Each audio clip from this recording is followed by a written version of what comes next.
రాజన్న అభిమానులకు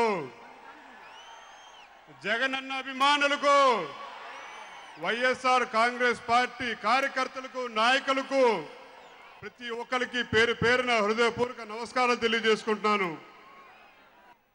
ఈనాడు మన అభ్యర్థిగా శిల్పా గారు నుంచోబెట్టడం జరిగింది। ముఖ్య అతిథిగా ప్రజా సమస్యల మీద పోరాడే ప్రతినిధిగా మన ప్రజా ప్రతినిధిగా వైఎస్ జగన్మోహన్ రెడ్డి గారు మన నంద్యాల ఊరు రావడం జరిగింది। ఇవాళ జనం చూస్తుంటే ఒకటే కనిపిస్తుంది, రాబోయే రోజుల్లో ఎక్కడికి వెళ్ళినా సరే ఒకటే గుర్తు, fan fan fan fan fan fan fan అని చెప్పని। చంద్రబాబు ఒక పక్కన చూస్తుంటే ఎక్కడికక్కడ డబ్బులు ఇచ్చుకుంటూ మీరు జగన్ సభకు వెళ్ళడానికి వీల్లేదు, వైఎస్ఆర్ కాంగ్రెస్ పార్టీ సభకు వెళ్ళడానికి వీల్లేదు అని చెప్పని డబ్బులు పంచిపెడుతూ జనాల్ని ప్రలోభ పెడదామని చూస్తున్నాడు। కానీ రాజశేఖర రెడ్డి గారి మీద ఉన్న అభిమానం, ఆయన కుటుంబం మీద ఉన్న అభిమానం ఇవాళ ఎంతమంది, ఇవాళ కొన్ని వేల మంది వచ్చి వైఎస్ఆర్ కాంగ్రెస్ పార్టీ అభ్యర్థి శిల్పా గారిని ఆశీర్వదించారని చెప్పంటే రానున్న రోజుల్లో తప్పకుండా మన వైఎస్ఆర్ కాంగ్రెస్ పార్టీ విజయం కూడా చేకూరుస్తుందని చెప్పని పూర్తి స్థాయిలో నమ్మకం ఉందని చెప్పని కోరుకుంటున్నాను।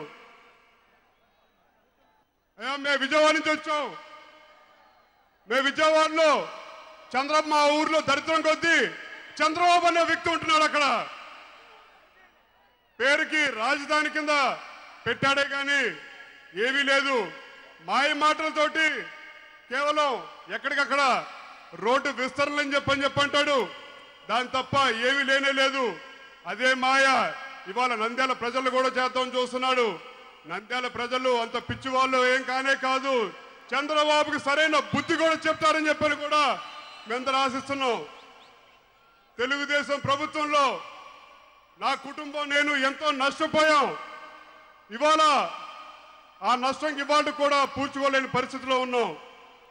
నిరాహార దీక్ష చేస్తుంటే నా తండ్రిని 1988లో రంగా గారిని పొట్టను పెట్టుకుంది తెలుగుదేశం పార్టీ కాదని చెప్పని మిమ్మల్ని అందరినీ అడుగుతున్నాను।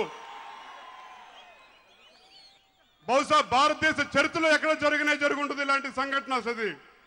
ఇవాళ రిజర్వేషన్లు అని చెప్పంటూ నువ్వు చేయగలితే చేయగలుగుతానని చెప్పను, లేదంటే చేతగాని దద్దమలాగా ఇంట్లో కూర్చోమని చెప్పని కూడా చంద్రబాబుని మేము కోరుకుంటూ ఉన్నాం। రిజర్వేషన్లు నువ్వు ఇచ్చిన హామీ కోసం ఇవాళ ముద్రగడ్డ కానీ లేదంటే ఇతరులు కానీ పోరాటం చేస్తూ ఉంటుంటే ఎక్కడికక్కడ హౌస్ అరెస్టులు చేసి బలవంతంగా గృహ నిర్బంధనం చేస్తూ ఉన్నాడు చంద్రబాబు నాయుడు। నీ వల్ల అవుతే అవుతుంది, లేకపోతే వల్ల కానే కాదని చెప్పని కూడా మరొకసారి మీ అందరూ